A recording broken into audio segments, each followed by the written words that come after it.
안녕하세요. 저는 최영호라고 합니다.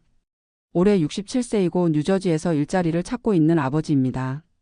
제 이야기 좀 들어주세요. 정말 막막했던 이야기입니다. 아침마다 컴퓨터 앞에 앉아 구인구직 사이트를 뒤지는 게 요즘 제 일과입니다.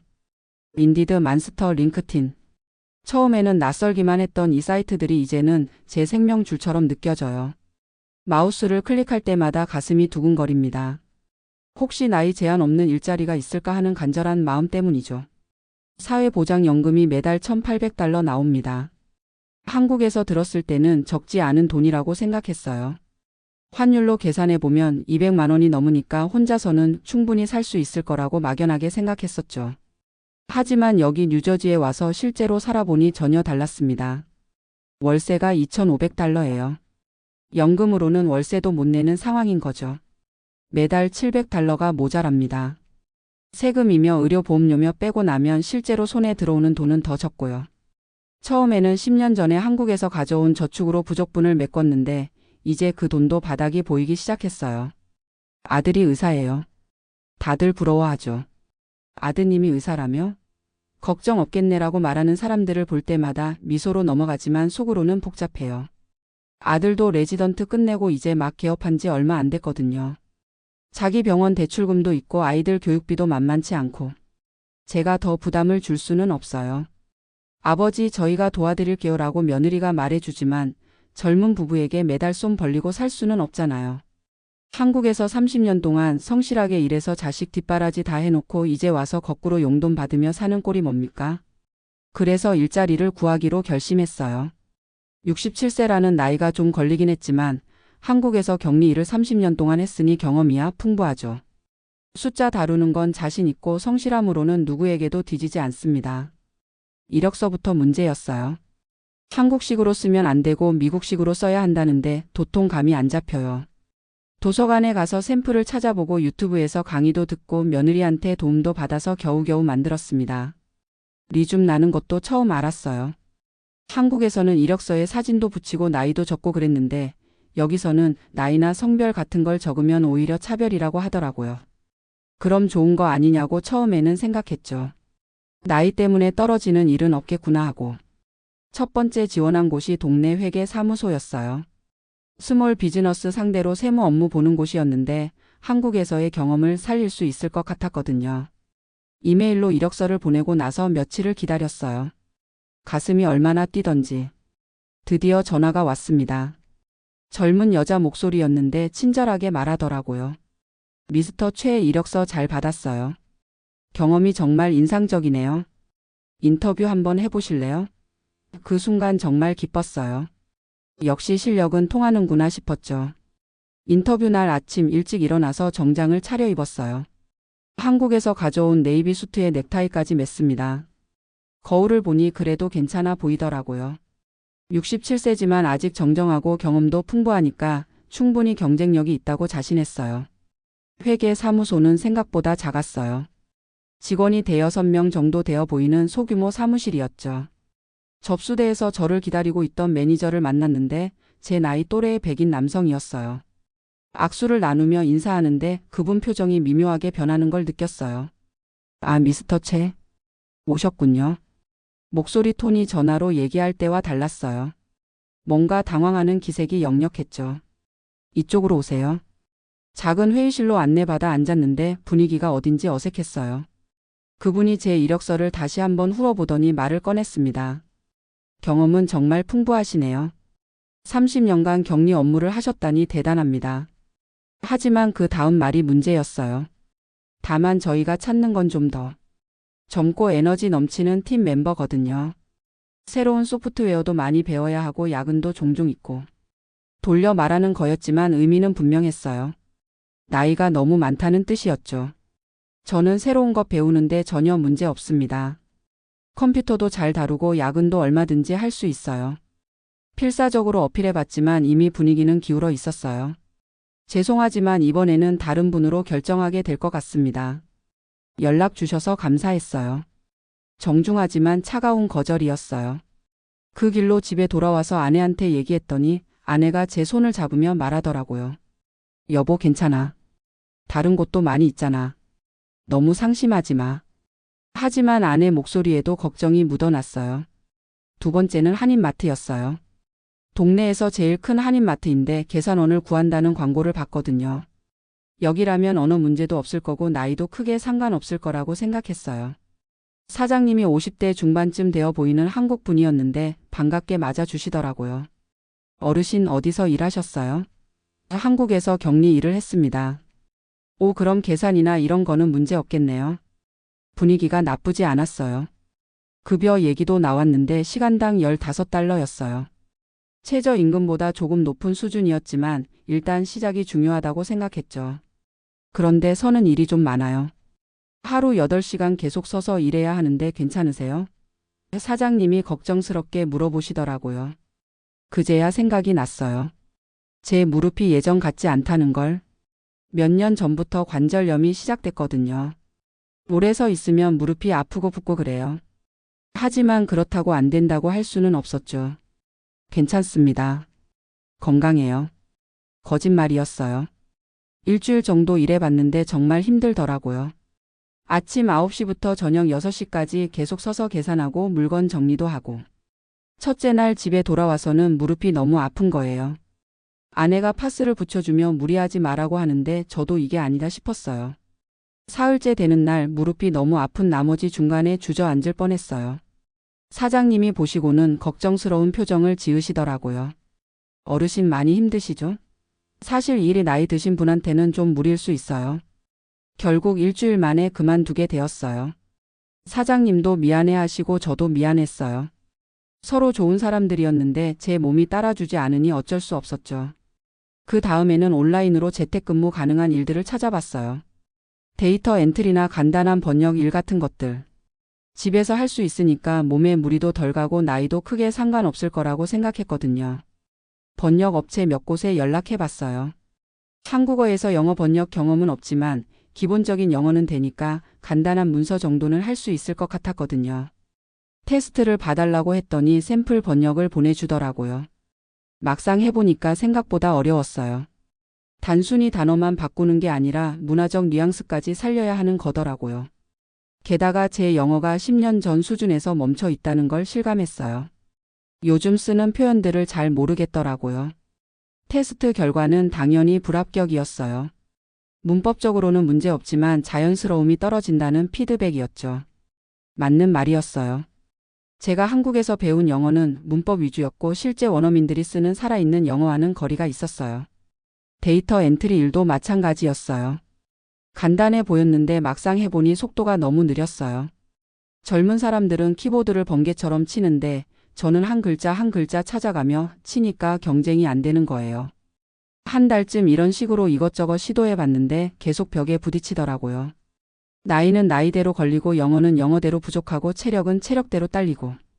제가 생각했던 것보다 현실이 훨씬 냉혹했어요. 어느 날 아침 컴퓨터 앞에 앉아서 또 구인구직 사이트를 뒤지고 있는데 갑자기 눈물이 나더라고요. 67세에 이런 걸 해야 하나 싶어서. 한국에서는 나름 인정받는 직장인이었는데 여기서는 아무도 저를 필요로 하지 않는 것 같았어요. 그 모습을 본 아내가 옆에 와서 앉더니 제 어깨에 손을 올리고 말했어요. 여보, 우리 아들한테 얘기해보자. 이렇게 고생할 필요 없어. 하지만 저는 고개를 저었어요. 아직 포기하기 이르다. 조금 더 해보자. 사실 속으로는 알고 있었어요. 67세에 새로운 일자리를 구한다는 게 얼마나 어려운 일인지. 하지만 인정하고 싶지 않았어요. 아직도 젊고 건강하다고 일할 수 있다고 자신을 속이고 있었던 거죠. 그러던 중에 동네 커피숍에서 아르바이트를 구한다는 광고를 봤어요. 파트에서 타임이고 나이 제한도 없다고 되어 있더라고요. 커피 만드는 일이야 배우면 되는 거고 사람들과 대화하는 것도 나쁘지 않을 것 같았어요. 매니저가 20대 후반쯤 되어 보이는 젊은 여성이었어요. 인터뷰를 하는데 처음에는 괜찮아 보이더라고요. 경험은 없지만 배우고 싶은 마음이 크다고 어필했더니 좋은 자세네요 라고 대답하더라고요. 그런데 실제 커피 머신을 다뤄보라고 하는데 그게 생각보다 복잡하더라고요. 버튼이 엄청 많고 각각 다른 기능을 하는데 헷갈리는 거예요. 젊은 직원이 옆에서 설명해 주는데 한 번에 이해가 안 되니까 계속 물어봐야 했어요. 에스프레소는 이 버튼, 라떼는 저 버튼. 설명을 들으면서도 이미 반은 잊어버리고 있었어요. 나이 들면서 새로운 걸 배우는 속도가 느려졌다는 걸 실감했죠. 고객이 주문하는 것도 문제였어요. 아이스 바닐라 라떼 위드 엑스트라 샤트 언드 오트 밀크라고 하는데 처음에는 다시 한번 말씀해 주시겠어요? 라고 물어봐야 했어요. 익숙하지 않은 메뉴 이름들이 빠르게 지나가니까 따라잡기 어려웠어요. 결국 그 매니저가 조심스럽게 말하더라고요. 미스터 최의 열정은 정말 좋으신데 저희가 찾는 건 좀 더 빠르게 적응할 수 있는 분이에요. 러시 아워 때는 정말 바쁘거든요. 또 다른 거절이었어요. 집에 돌아와서 아내한테 이야기했더니 아내가 한숨을 쉬며 말하더라고요. 여보, 이제 좀 현실적으로 생각해보자. 나이가 67세인데 새로운 일을 배우기가 쉽겠어? 맞는 말이었지만 받아들이기 힘들었어요. 그날 밤에 잠이 안 와서 거실에 나가 앉아 있는데 계산기를 꺼내서 가계부를 정리해봤어요. 매달 들어오는 돈과 나가는 돈을 계산해보니 정말 막막하더라고요. 연금 $1,800에서 세금과 보험료 빼면 실제로는 $1,500 정도. 여기서 월세 $2,500를 내려면 $1,000가 부족해요. 아내가 간병 일로 버는 게 한 달에 $800 정도니까 그래도 $200는 모자라는 거죠. 거기다 식비, 교통비, 의료비, 핸드폰비. 계산하다 보니까 한 달에 최소 $3,500는 있어야 겨우겨우 살 수 있겠더라고요. 현재 저희 수입으로는 턱없이 부족했어요. 저축한 돈이 $80,000 정도 있었는데 이 속도로 쓰면 3년 정도밖에 못 버틸 것 같았어요. 3년 후에는 정말 아들한테 손을 벌려야 하는 상황이 오는 거죠. 그 계산을 하고 있는데 손자가 거실로 나왔어요. 대학교 2학년인데 밤늦게 과제를 하다가 물을 마시러 나온 거더라고요. 할아버지, 왜 이렇게 늦게까지 안 주무세요? 하고 묻더라고요. 그냥 잠이 안 와서. 대충 둘러댔는데 손자가 제 어깨 너머로 계산기 화면을 보더니 알아차렸나 봐요. 할아버지, 돈 때문에 걱정되세요? 솔직한 아이라서 직구로 묻더라고요. 처음에는 아니냐, 괜찮다고 하려다가 그냥 솔직하게 말했어요. 좀 빠듯하긴 하다. 그랬더니 손자가 제 옆에 앉으면서 말하더라고요. 할아버지, 저 아르바이트해서 조금이라도 보태드릴게요. 그 말을 듣는 순간 가슴이 뭉클했어요. 고등학생도 아니고 대학생인데 할아버지 용돈까지 벌어야 한다니. 너는 공부나 열심히 해라.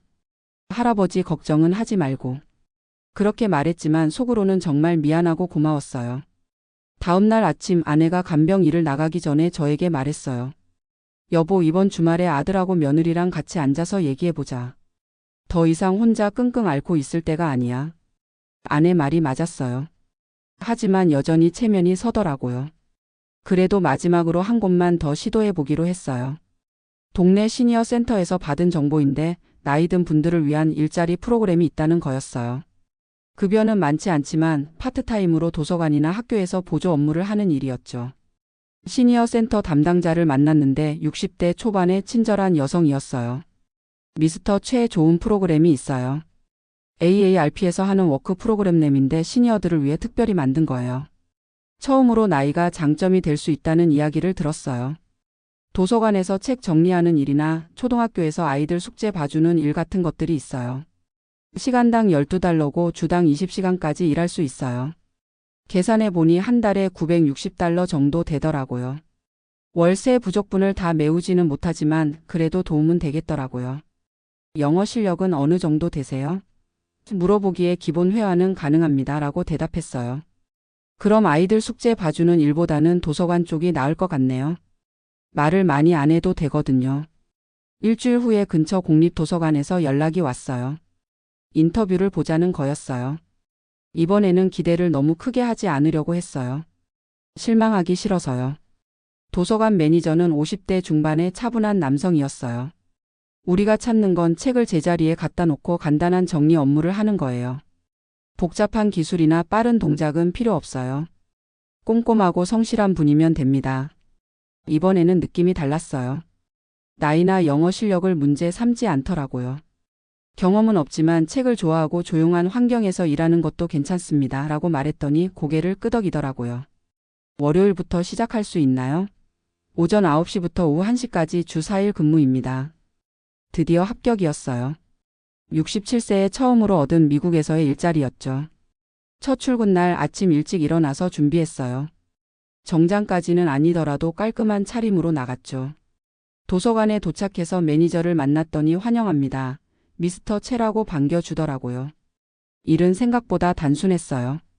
사람들이 반납한 책을 분류해서 제자리에 갖다 놓는 일, 서가 정리하는 일, 간단한 청소 같은 것들.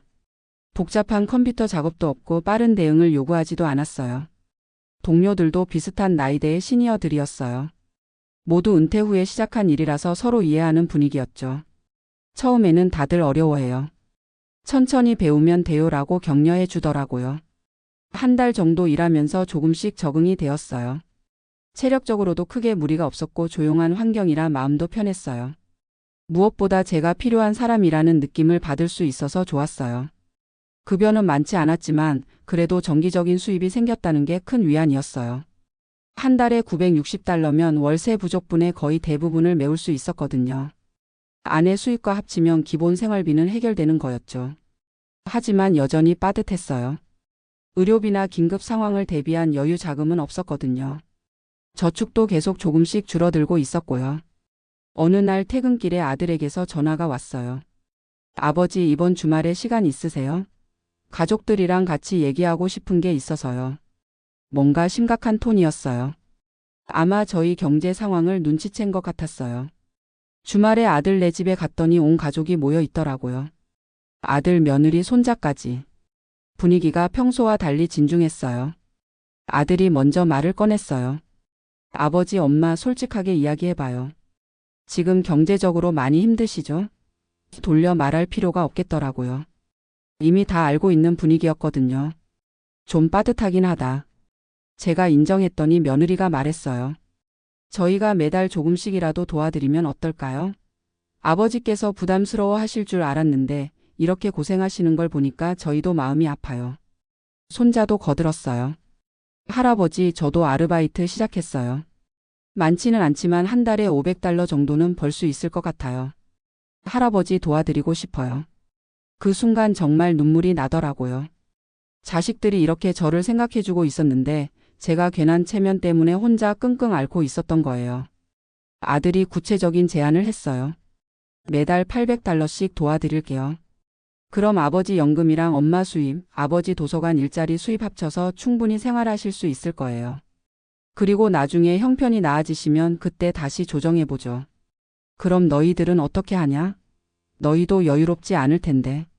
제가 걱정스럽게 물었더니 며느리가 대답했어요. 저희는 젊으니까 벌 수 있는 시간이 많아요. 하지만 아버지는 나이도 있으시고 건강도 챙기셨으면 해요. 그날 집에 돌아와서 아내와 긴 대화를 했어요. 여보, 이제 현실을 받아들이자. 67세에 새로 시작한다는 게 쉬운 일이 아니었어. 아내가 제 손을 잡으며 말했어요. 우리가 너무 욕심을 부렸나 봐. 미국에 와서 독립적으로 살겠다고 했는데 현실은 생각보다 어렵더라. 제가 인정했더니 아내도 고개를 끄덕였어요.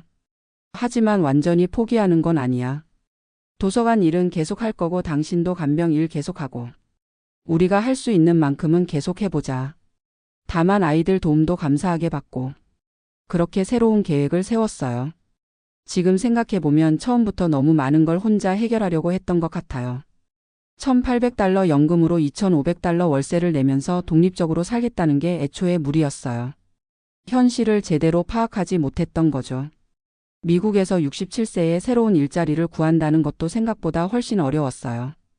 나이 차별이 없다고는 하지만 실제로는 젊은 사람들을 선호하는 게 현실이더라고요. 저도 그걸 이해해요. 고용주 입장에서는 당연한 선택일 수 있거든요. 영어 실력도 과대평가했어요. 기본 회화는 된다고 생각했는데 실제 직장에서 쓰이는 영어는 달랐어요. 속어나 관용구, 빠른 대화 속도 같은 것들이 큰 장벽이었죠. 체력도 마찬가지였어요. 아직 건강하다고 생각했는데 하루 종일 서서 일하는 건 정말 힘들더라고요. 나이가 들면서 체력이 예전 같지 않다는 걸 인정하기 싫었는데 현실을 받아들일 수밖에 없었어요. 하지만 완전히 후회하지는 않아요. 적어도 시도는 해봤으니까요. 그리고 이제는 진짜 현실을 알잖아요. 67세에 미국에서 일자리를 구한다는 게 어떤 의미인지, 제 능력의 한계가 어디까지인지. 도서관 일은 계속하고 있어요. 비록 큰 돈은 아니지만 제가 사회에 기여하고 있다는 느낌을 주거든요. 젊은 사람들처럼 빠르게 일하지는 못하지만 성실함과 책임감으로는 누구에게도 뒤지지 않으니까요. 아들네 도움도 감사하게 받고 있어요. 처음에는 자존심이 상했지만 이제는 가족이 서로 돕는 게 당연한 일이라고 생각해요. 제가 젊었을 때 아이들 뒷바라지 한 것처럼 이제는 아이들이 저를 돌보는 시기가 온 거죠. 손자도 정말 기특해요. 아르바이트에서 번 돈 중 일부를 할아버지 용돈이라며 가져다 주거든요. 할아버지가 저 키워주신 은혜 갚는 거예요 라고 말하는데 그런 말을 들으면 정말 뿌듯해요. 지금은 경제적으로 많이 안정되었어요. 연금 $1,800, 제 도서관 급여 $960 안에 간병 수입 $800, 아들 지원 $800 합쳐서 한 달에 $4,360 정도 되거든요. 월세 내고도 충분히 생활할 수 있어요. 더 중요한 건 마음의 평화예요. 더 이상 매일 아침 구인구직 사이트를 뒤지면서 조바심 낼 필요가 없어요. 거절당할까봐 두려워하지도 않고요. 제 나이와 상황에 맞는 현실적인 선택을 한 거죠. 미국에 온 지 10년 이제야 진짜 미국을 알겠어요. 아메리칸 드림이라는 게 나이 상관없이 누구에게나 열려있는 건 아니었네요. 특히 67세에 새로 시작하는 사람에게는 더욱 그렇고요. 하지만 꿈을 완전히 포기한 건 아니에요. 다만 그 꿈의 크기와 모양을 현실에 맞게 조정한 거죠. 큰 성공을 꿈꾸기보다는 작은 행복을 찾는 법을 배웠어요. 요즘에는 도서관에서 일하면서 틈틈이 책도 읽어요. 특히 다른 이민자들의 이야기가 담긴 책들을 읽으면서 저만 이런 어려움을 겪는 게 아니라는 걸 알게 되었어요. 나이 들어서 새로운 나라에 적응한다는 건 누구에게나 쉽지 않은 일이더라고요. 손자가 가끔 저에게 물어봐요. 할아버지 미국 온 거 후회해요? 그럼 저는 이렇게 대답해요. 후회는 아니다. 다만 준비가 부족했다. 하지만 이제라도 현실을 알게 된 건 다행이야. $1,800 연금으로 $2,500 월세를 내려고 했던 제가 참 순진했다는 생각이 들어요. 하지만 그때는 그게 최선이라고 생각했거든요. 모르는 게 용기일 때도 있지만 때로는 독이 되기도 하네요. 지금은 가족들과 함께 현실적인 계획을 세우고 있어요. 몇 년 후에는 좀 더 저렴한 지역으로 이사를 가거나 시니어 전용 아파트로 옮기는 것도 고려하고 있어요. 무리해서 독립을 고집할 필요는 없다고 생각해요. 제 이야기를 듣는 분들께 하고 싶은 말이 있어요. 나이 들어서 새로운 도전을 하시는 분들 미리 충분히 준비하세요. 저처럼 막연한 기대만 가지고 시작하지 마시고 현실적인 계산을 해보세요. 그리고 가족의 도움을 받는 것도 부끄러운 일이 아니에요. 젊었을 때 가족을 위해 희생했다면 나이 들어서는 가족에게 도움받는 것도 자연스러운 일이죠. 67세에 새로 시작한다는 게 쉬운 일은 아니었어요. 하지만 이제라도 현실을 제대로 봤으니까 그걸로 족하다고 생각해요. 아들한테 조금 도움받는 것도 부끄러운 일은 아니고 작은 일이라도 제 몸이 허락하는 한 계속 해보려고요. 사회보장연금 $1,800로 월세 $2,500를 내려던 67세 아버지의 이야기 이제 끝입니다. 제 경험이 비슷한 상황에 있는 분들께 조금이라도 도움이 되었으면 좋겠어요. 무리하지 마시고 현실적으로 접근하세요. 그게 답입니다.